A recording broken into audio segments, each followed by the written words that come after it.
The Duke and Duchess of Cambridge are due in New Zealand in April. Kate, already busy working out which family jewels to pack. Of course, her grandmother-in-law, the Queen, is loaning her some precious family gems for the trip. So for more, let's bring in our royal correspondent, Robert Jobson. Good morning, Robert.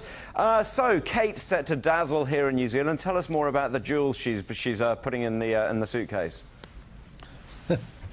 Yeah, obviously Kate hasn't got that many exotic jewels herself, so she's going to have to borrow it from Prince William's grandma, as it were.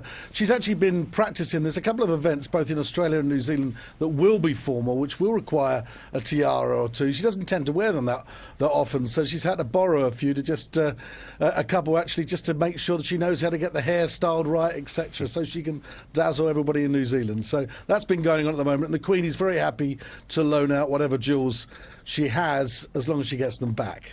Yeah, most of us think about sun cream and jandals. I guess people have different problems, don't they? Let's talk about Zara Phillips, who's spoken about about having her baby girl. What's she been saying? Yeah, she and Mike Tyndall, her rugby-playing husband, have been talking about little Mia Grace, who's 16th in line to the throne. She was born in a National Health Hospital, had a great start to life, and they've been saying basically, like all parents, that she's the greatest gift they've ever had. They can't believe they've made this little girl. They don't mind what she does, although both of them are international and sort of champion sports people. They don't care what she does as long as she's happy and healthy. It's pretty predictable stuff in that respect, but it's quite nice that they've done an interview. They also talked about how they broke the news to the Queen with a phone call as soon as they got home, and they were texting Princess Anne and everyone about it. So it's the first interview they've given since the birth of little Mia Grace, and unlike William and Kate's baby George, this little girl, though she'll have a life, I think, that's close to the royal family, she won't be in the spotlight, rather like Zara, really. She had a pretty ordinary existence, if you can be ordinary and royal. Yeah, they're the lucky ones, I guess, from my perspective. She won't have to worry about tiaras on summer holidays, will she?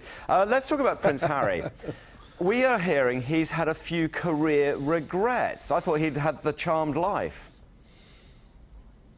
Well, he has had a bit of a charmed life. I mean, he's done exactly what he wanted to do. He's always wanted to be a soldier, has served 2 tours of duty on the front line in Afghanistan. But one of his big regrets, apparently, was that he never got to serve in the elite forces, in the special services, the SAS, something he really dreamed of doing. It's something that he thinks he could have done, but wasn't able to, maybe because he was a royal or maybe because he wasn't actually up to the exams. But the reality is that's something he would like to do. It's not going to happen now. He's done all his tours of duty. I think he's going to focus now on using his celebrity to promote the cause of injured service personnel from the Commonwealth and across all the allies and the UK servicemen. Yeah, and he's been doing that very effectively, hasn't he?